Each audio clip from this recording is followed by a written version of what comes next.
하나님이 이 나라를 사랑하는 줄 믿으시길 바랍니다. 아멘. 그래서요, 하나님께서는 버리는 나라가 없는 것 같아요. 하나님께서는 죄를 짓는 나라일지라도 그곳에 선교사님들을 보내셔서 그들이 하나님을 믿게 하여 하나님의 복받게 하는 그 축복을 만드시더라고요.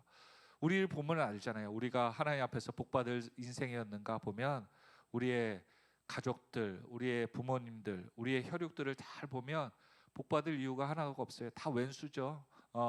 그들이 아니었으면 내가 더 좋은 곳에 더 많은 일들을 행할 수 있었을 텐데 라는 착각도 있을 수 있을 것입니다. 그러나 주님께서 나에게 오셨기 때문에 내가 더 나빠지는 상황이 아니라 더 좋은 상황으로 만들어 주시더라고요. 그래서 시편 144편 15절에 이렇게 우리에게 복 주시더라고요. 같이 읽어보겠습니다. 시작.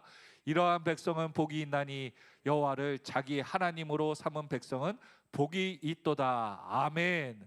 오늘 하나님의 나라 대한민국이 하나님을 믿는 사람들이 많기 때문에, 그렇죠, 그래서 하나님께 우리 나라가 소망이 있는 나라, 복받는 나라인 줄 믿으시길 바랍니다. 그래서 우리는 자꾸 믿음의 사람들을 이 나라에 심어야 돼요. 자녀들에게도. 그래서 하나님께서 왜 나를 믿겠는가? 내가 전도를 못하면 자녀라도 잘 믿음을 가져서 하나님에게 복받도록 하기 위해서 그런 거예요. 부모님이 주시는 돈 때문에 자녀들이, 형제들, 우애들 간이 깨지는 경우도 많고요. 내가 더 받았니 못 받았니 그러면서 하더라고요.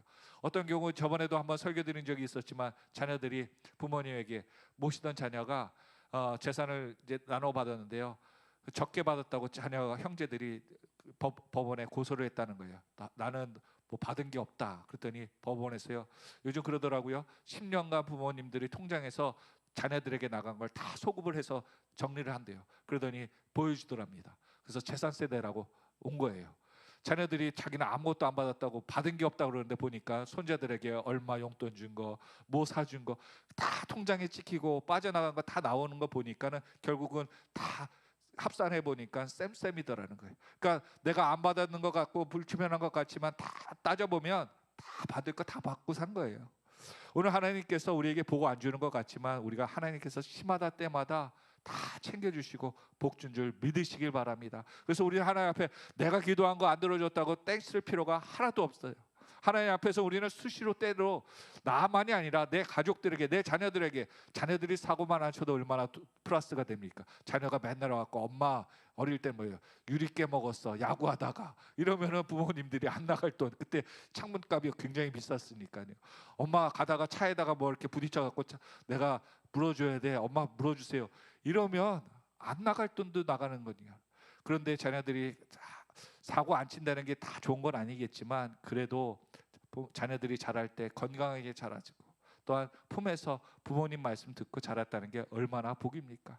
오늘 하나님을 자기의 주님으로 삼은 백성은 복이 있다고 말씀하셨는데, 이 나라를 위해서 하나님께서 왜 복 주시는가? 하나님을 믿는 나라이기 때문에, 하나님을 믿어가는 나라이기 때문에, 하나님께 소망을 두는 나라이기 때문에 이 나라가 복받는 나라인 줄 믿으시길 바랍니다. 그래서 나라에 대해서 자꾸 부정적으로 또한 저주하면 안 된대. 이 썩을 놈이 뭐죠? 자꾸 이런 소리 하면 안 되고요. 정치가 어떠면서 자꾸 부정적으로 할 게 아니라 우리는 하나님이 잘 되게 해야지 사람이 잘 되게 하는 거예요. 아는 일하는 거예요. 사람 좋게 뽑아놨더니 나중에는 이상한 소리 하더라고요. 내가 원하는 대통령 뽑고 내가 좋아하는 사람 뽑아놨는데 이상한 소리 하더라고요. 왜요? 하나님께서 사람이 잘못된 게 아니라 사람에게 의지하는 우리를 보게 하시는 거예요. 사람이 이렇게 힘들다. 그래서 우리가 사무엘하 새벽에 큐티를 하고 있는데요, 다윗을 믿고 따랐던 우리야, 그렇죠, 밧세바의 남편이었잖아요. 다윗에게 배신당해서 결국은 죽임당하지 않습니까? 죄 지은 것도 없어요. 아내 잘 넣었을 뿐인데, 예쁜 아내 뒀을 뿐인데 다윗에게 그렇게 충성되이 일하면서 싸웠는데 결국은 뭐 순직이에요? 그게 뭐예요? 그냥 그러는 거예요.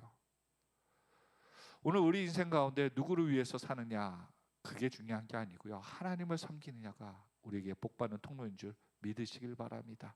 그래서 시편 146편에 146편 5절입니다. 한번 보여주시겠어요? 같이 한번 읽어보겠습니다. 시작. 야곱의 하나님을 자기의 도움으로 삼으며 여호와 자기 하나님에게 자기의 소망을 두는 자는 복이 있도다. 아멘. 하늘 비전교회가 또한 대한민국이 하나님께 소망 둬야지 살 수 있다. 좋은 사람, 좋은 물질, 좋은 권력, 또한 군사력 갖고 있어서가 아니라 그것도 하나님이 지켜주지 않으면 다 헛것이라는 거예요. 오늘 저와 여러분에게도 우리가 더욱더 하나님을 의지하고 하나님께 소망을 두는 인생이 되기 바랍니다. 하나님이 있어야지만이 내가 살 수 있다. 여러분, 그런데 우리가 살다 보면 너무 정신없이 살아서 무엇을 위해서 사는지 모르는 경우가 많죠. 그래서 우스갯소리로 한번 썰렁한 이야기를 한번 하기를 원합니다. 할머니가 김포공항에서, 국내에서는 어디서 타요? 인천이 아니라 김포에서 타지 않습니까? 김포공항에서 타는데 부산을 가신다고 타신 거예요. 그런데 할머니가 이제 비행기 처음에 타면은 안전벨트를 매게 하죠. 그렇죠? 그러다가 비행기가 어느 정도 뜨면은 띵동 소리가 나면서 뭐 하라는 소리예요? 벨트 풀어도 된다, 돌아다녀도 된다 소리가 나는 겁니다. 자, 다들 안 타본 것처럼 이렇게 멍하니 쳐다보시네요. 그런데 할머니가 이제 화장실 가야 되니까 하도 긴장을 해서 비행기 타는데 긴장하니까 화장실 갔다가 나왔는데 일반석 다음 칸은 무슨 칸이에요? 비즈니스 칸, 우등석 아닙니까? 널찍하고 좋아 보여. 할머니가 쳐다보니까 비었네. 텅텅 빈 거예요. 몇 사람 안 앉아 있고 넓은데, 할머니 입장에서 뭐예요? 우리 또 버스 타면 그렇잖아요. 빈자리 가면 아무데나 툭툭 앉는 거. 기차 타도요. 할머니가 가서 빈자리 가서 탁 앉았습니다. 그러자 갑자기 스튜디오스가 오더니 할머니 제자리 가세요 얘기를 했던 겁니다. 할머니 보통 이러면 예 그러고 가요 안 가요? 예. 저런 스타일이 돼서 따집니다. 아니 이렇게 넓은데 사람도 안 탔는데 중간에 쓸 것도 아니고 비행기가 한 번에 갈 건데 어디 들려요? 그러면서 버틴 거예요.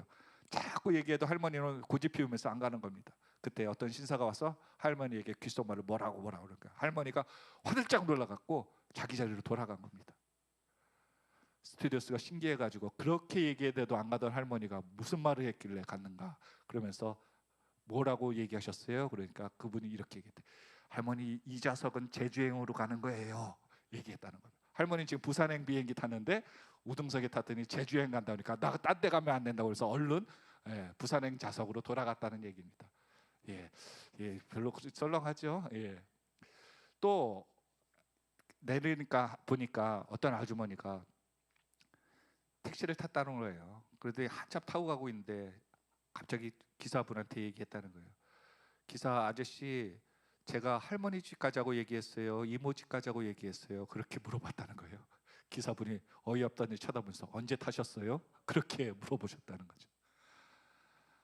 이거 그냥 우리가 그냥 헛웃음은 하면서 내릴 수 있지만 목적은 뭐예요? 내가 어느 목적을 갖고 있고 내가 어느 목표를 향해서 살고 있는가를 자세히 알고 있어야지 우리가 향방 없이 달려가지 않고 당황하지 않는 인생이 되고 있다. 그런 비유인 것 같습니다. 우리 대한민국이 지금 어디를 향해서 어느 목표로 향해서 살고 있습니까? 가고 있습니까? 그저 내 인생이 잘 사는 것으로만 부르짖고 이 나라가 간다면 그 잘 사는 기준이 무엇이겠어요? 나도 인생을 살아가면서 돈을 버는 목적, 시간을 쓰는 목적이 무엇입니까? 그저 성공하고 돈 버는 것이 목적이고 내가 행복하는 것이 목적입니까? 그러면 그 기준이 나에게만 맞는 겁니까? 아니면 모든 사람이 볼 때도 행복한 인생이라고 여겨주는 그러한 인생을 살고 있습니까? 오늘 저와 여러분에게서 우리는 이 나라는 무엇을 위해서 어떻게 살 것인가를 고민하며 또한 살아야 될 것 같습니다. 그 나라를 이끌어가는데 리더자가 필요한 것이죠. 그래서 6월 달은 우리가 대통령님을 위해서 그 이하 있는 국회의원들을 위해서 기도하고 있지만 도대체 무엇을 기도할 것인가를 우리가 한 3가지 기도의 제목을 살펴보고 우리가 항상 나라를 위해서 기도할 때는 이러한 기도의 제목을 가지고 기도했으면 좋겠습니다. 오늘 나오는 성경에 다윗이 역대기에 보면 이 다윗이 왕이 12지파의 왕이 되는 가운데 12지파의 각 장수들이 이제 다윗을 찾아와서 충성 맹세를 합니다. 그런데 나머지 12지파 중에 12지파 중에 나머지 2지파 제외한 다른 지파들은요 다 올 때 힘센 사람들 용사들이 나왔다라고 얘기해요. 그런데 오늘 방금 읽었던 2지파 이사갈과 스불론은 다른 사람들이 물론 용사되었지만 더 특징 있는 존재들이 다윗에게 와서 충성 맹세를 하는 거예요. 리더자들이. 그 사람들의 특징은 무엇일까를 살펴보면 우리가 어떤 지도자들을 세우고 따라야 되는지를 알게 되죠. 32절입니다. 32절에 보니까 이사갈의 자손들의 특징이 뭐예요? 용사였지만 시세를 아는 자였다는 거예요. 그래서 우리는 첫 번째 리더자, 나라의 리더자들을 위해서 기도할 때 어떤 제목을 하느냐? 첫 번째 한번 띄워주시겠습니까? 예, 같이 읽겠습니다. 시작. 시세를 알고 준비하는 리더자가 되게 하소서. 이 제목을 가지고 우리는 중보해야 될 것 같습니다. 예수님께서 마태복음 16장 3절에 이렇게 말씀하셨죠. 같이 읽겠습니다. 시작. 아침에 하늘이 붉고 흐리면 오늘은 날이 굳겠다 하니 너희가 날씨는 분별할 줄 알면서 시대의 표적은 분별할 수 없느냐. 자신의 그 보이는 것만 생각하는 그런 리더자가 필요한 것이 아니라 시대를 읽을 수 있어야 된다.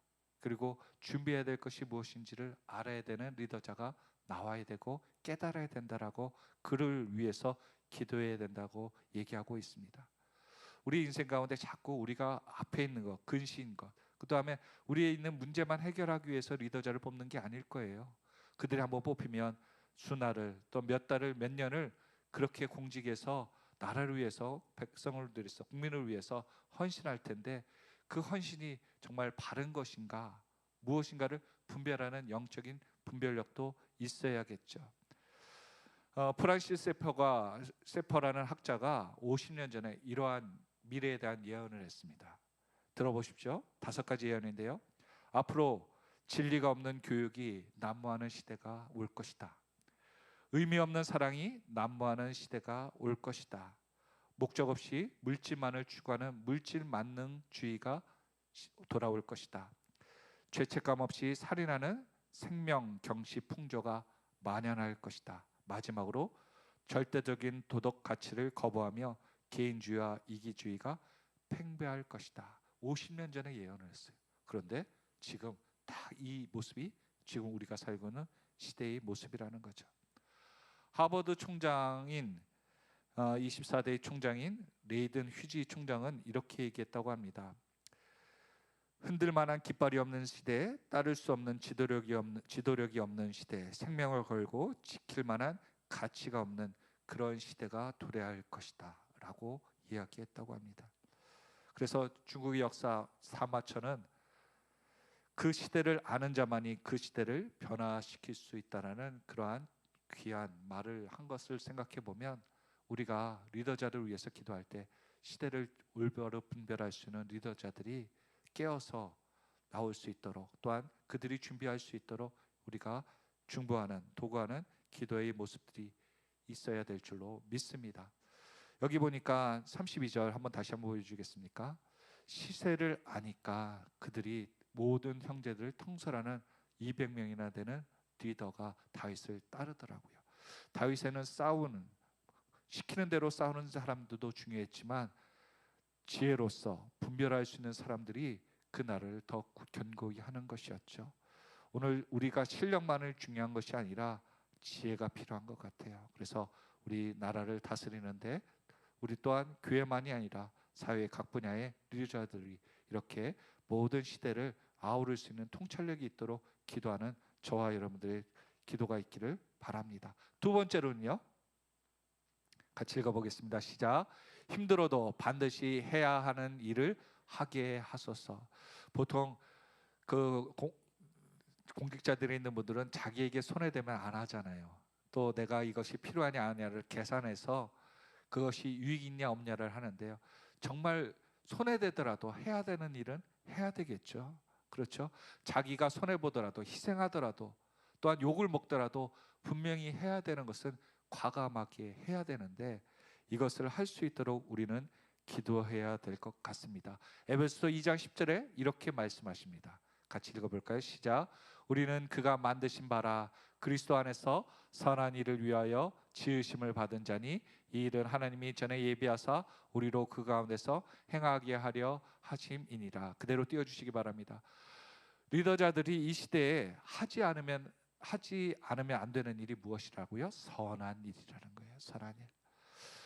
이 나라가 왜 귀합니까? 하나님께서 이 나라에 대해서 하나님께서 선한 일을 하기 위해서 하나님께서 택해 주셨고요. 또한 우리가 그냥 일반적인 사람이 아니라는 거예요. 자, 띄워주시겠습니까? 자막. 왜 우리가 존귀한 자인지 같이 한번 읽어보겠습니다. 시작. 하나님이 지으신 까닭에 우리는 존귀한 존재이며 존귀한 존재인 까닭에 의미 있고 가치 있는 삶을 살아야 된다라고 얘기하고 있습니다. 그대로 띄워주시기 바랍니다. 여러분, 모나리자라는 작품 아시죠? 예, 화장품 저기 휴지 아니고요. 예, 여러분 알죠? 그 여인에 있는 그 그림은 시가로 지금 경매에 나오면 얼마 정도 될 것 같습니까? 예, 40조라고 합니다. 예, 놀라는 분이 한 분 계시네요. 예, 다들 40조는 쌓아놓고 그냥 그런 명화는 집에 한두 개 갖고 계시나 봐요. 어마어마하죠. 그 그렸던 작가 이름이 레오나르도 다빈치라는 그 귀한 작가의 명품의 작품이죠. 40조. 그런데 여러분, 왜 그 작품이 유명한 거예요? 그 귀한 작가가 그렸기 때문에 그 가치가 있는 겁니다. 그런데 여러분 생각해 보십시오. 하나님이 더 위대해요? 레오나르도 다빈치가 위대해요? 하나님이 위대하죠.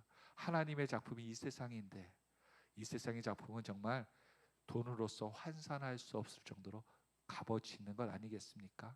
그래서 방금 우리 자막에 띄어 있는 것처럼 하나님이 레오나르도 다빈치보다 더 귀한 하나님께서 세상을 지었기 때문에 모두 다 한 분 한 분 귀한 존재인 줄 믿으시길 바랍니다. 우리 옆에 분들에게 우리 축복하면서 당신 하나님이 제일 존귀하게 만드시는 분입니다 하고 한번 축복하게 인사하겠습니다. 당신 하나님이 제일 축복의 존재입니다. 그렇습니다. 그래서 존귀한 존재인 까닭에 우리는 의미 없는 존재로 사는 것이 아니라 가치 있는 존재로 살아야 합니다. 여러분, 국회의원이라든지 귀한 사장님이 식당에 가고 막 아니면 길에서 노상방뇨한다고 소변 본다고 생각해 보십시오. 인격의 품질이 쫙 인격이 떨어지는 거 아니겠습니까? 품격에 맞게 가치 있는 모습이 그 사람의 품위를 높여주는 것처럼 하나님이 우리를 가치 있게 한 분 한 분을 했었다면 우리가 침 찍찍 뱉고 욕기나 하면서 투덜투덜할 인생은 값어치 없는 인생이에요. 가치 있는 인생을 살기 위해 우리는 살아야겠죠. 그 가치 있는 일이 뭐예요? 10절 한번 다시 한번 보여주세요. 10절, 예, 그대로. 우리는 그가 만드신 목적, 존귀하게 만드셨는데 뭘 하기 위해서요? 선한 일을 하기 위해서 우리를 택하셨다는 거예요. 선한 일이 뭘까요? 그럴 줄 알고 여러분 질문하면 답하지 않을 걸 알고 준비했습니다. 띄워주세요. 선한 일이 두 가지인데요. 첫 번째, 영혼 구원하는 것이 귀한 일이에요. 선한 일이에요. 두 번째요, 배품과 섬김, 봉사, 구제로서 다른 사람을 공통점이 뭐예요? 영혼 구원하고 사람들을 섬기는 일은 다 사람을 세워주는 일이에요. 그러니까 세상의 사람들이 봉사하고 그냥 세우는 것으로 끝나서는 안 되고요. 그들의 영혼까지 세울 때 하나님 보실 때 선한 일이라는 거예요.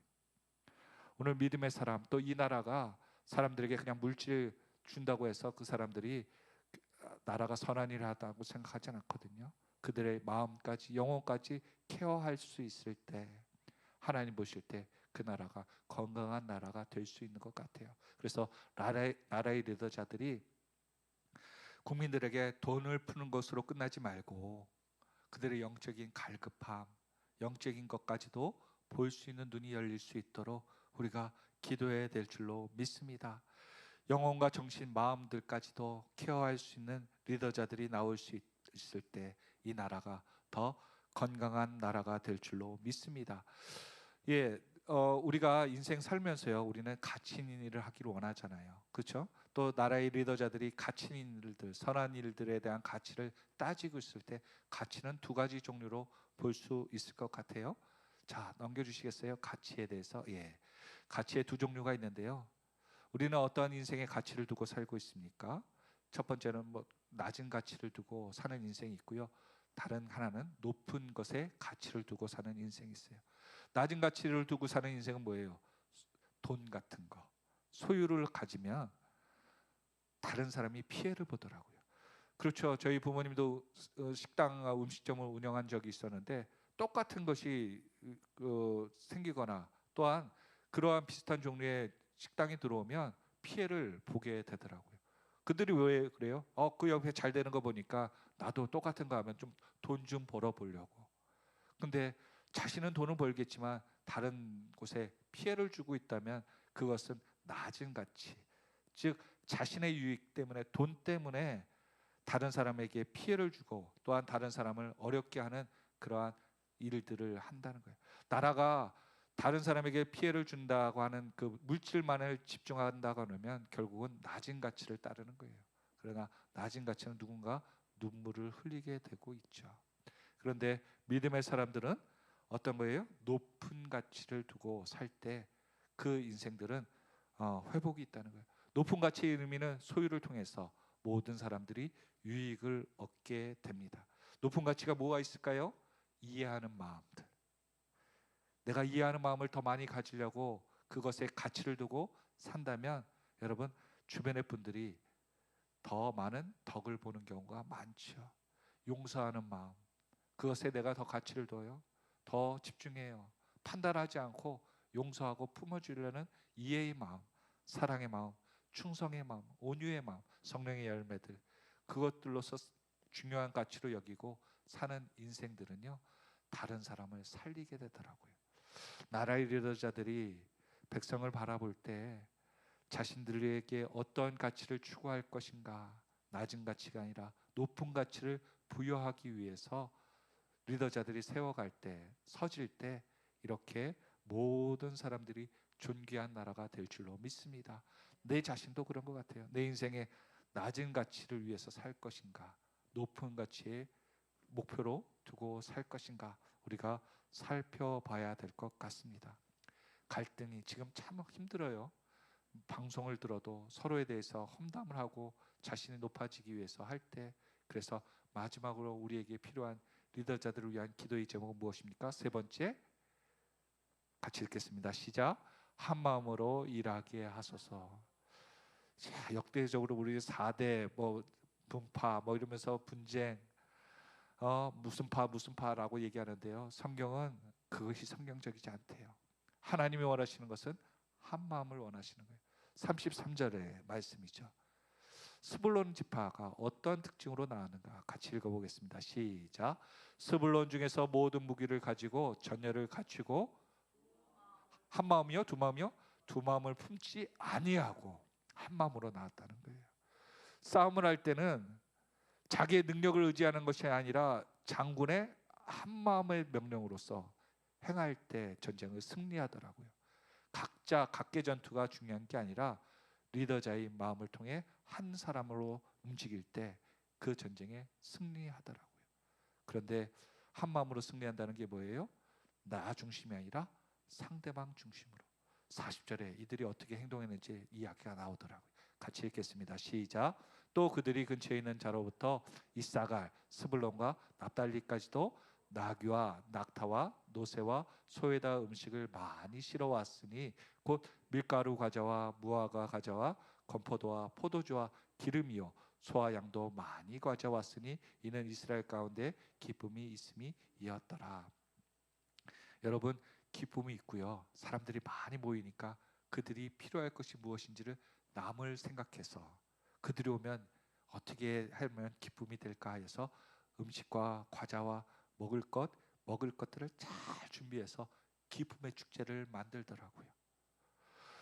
아니 12 지파가 다 모였어요. 그런데 나머지 지파들, 이 지금 나왔던 지파 외에는 그냥 왔는데, 힘만 가지고 우리가 참관하는데 의미가 있다고 왔는데, 이 지파들은 특별하게 성경에 아니 그냥 많은 먹을 것 가져왔다고 쓰면 되는데 소, 음식, 무화과 과자, 건포도, 그냥 메뉴판을 그냥 들이밀면서 이런 거 가져왔다라고 하나님이, 야 얘네들 이런 거 가져왔다 니네들 봐라 그러면서 부끄럽게 할 정도로 이렇게 세밀하게 이야기하는 게 뭘까요? 한 마음을 갖는다는 것은 내가 아니라 남을 어떻게 기쁘게 할까를 배려하기 위해서죠. 그래서요, 빌립보서 2장 1절부터 4절에 한 마음 되는 비밀을 알려주시더라고요. 같이 한번 읽어보겠습니다. 시작. 그러므로 그리스도 안에 무슨 권면이나 사랑이, 무슨 위로나 성령의 무슨 교제나 공륜이나 자비가 있거든. 2절. 마음을 같이하여 같은 사랑을 가지고 뜻을 합하여 한 마음을 품고. 3절. 아무 일이든지 다툼이나 허영으로 하지 말고 오직 겸손한 마음으로 각각 자기보다 남을 낮게 여기고 4절 각각 자기 일 돌아볼 뿐더러 또한 각각 다른 사람의 일을 돌보아 나의 기쁨을 충만하게 하라. 내 기쁨이 어디서부터 와요? 다른 사람을 돌아보고 세워주는 데부터 내 기쁨이 충만한 것들을 가치를 두고 살라는 거예요. 이 나라의 대통령과 정치 리더자들이 필요한 것이 무엇인가? 우리가 어떤 것들을 기도해야 되는가? 자기의 정책, 자기가 원하는 것들이 이루어졌다가 기쁨이 아니고요, 다른 사람들을 세웠더니 그들이 올바로 서가는 모습으로 기뻐하는 모습이 건강한 성경적인 가치관이다. 저는 이 말씀을 통해 그들을, 우리 시대를, 또 내 자신을 비판하는 것이 아니고요, 우리가 이렇게 기도하며 만들어 가야 된다, 기준을 알려주시는 것 같아요. 성경은 정경이라고 하면서 잘하는, 그 우리가 말하는 기준의 척도라고 얘기하더라고요. 우리의 삶 가운데 믿음은 무엇입니까? 이 나라의 것들이 필요한 것이 무엇입니까? 기준이 모호하기 때문에, 내가 힘이 센 곳이 정의라고 부르짖기 때문에 문제가 되는 것이죠. 그래서 권력 잡기를 원해요. 자기가 기준이 되기를 원해요. 그러나 성경은 우리에게 항상 얘기합니다. 그 위에 하나님이 계시다. 이것들은 하나님이 도와주지 않으면 그 모든 것들이 헛된 것이다. 그래서 오늘 리더자들, 세상에 나라를 위해서 기도할 때 우리가 기도할 제목들 한 마음이 되기 위해서 기도해라. 또한 그들이 시대를 분별하면서, 또한 그들의 삶 가운데 정말 가치 있는 것에는 그들이 목숨을 걸며 자신이 손해보더라도 백성을 위해서 시대를 분별하는 그 내려놓음을 위해 헌신하는 그 모습들이 있기에 우리가 기도해야 된다라고 말씀하시는 것 같습니다. 6월 여러분이 나라를 위해서 기도하는 기회가 된다면 여러분 꼭 이러한 기도의 제목들을 가지고 기도해 주시고요.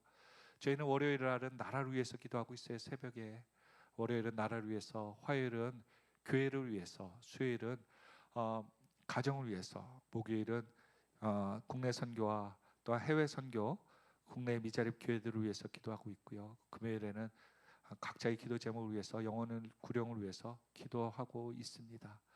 나라의 첫날에 우리가 기도해야 될 것이, 이 나라가 건강하기 위해서 기도하는 그 기도에 그냥 우리가 하염없이 그냥 목적 없이 기도하는 것이 아니라 정말 시대를 분별하는 리더자들이 나오게 하여 주시고, 그들 가운데 영적인 분별력을 통하여서 자신이 나라를 위해서 또한 백성을 위해서 희생하는 그러한 분별력의 희생의 모습, 그리고 한 마음이 되어, 두 마음이 품지 않고 한 마음이 되어 이 나라가 한 민족의 그 긍지를 계속 이어갈 수 있도록 기도하는 저와 여러분, 이 나라를 위해서 기도하는 그러한 복된 시간이 되기를 예수 그리스도의 이름으로 축원드립니다. 기도하겠습니다.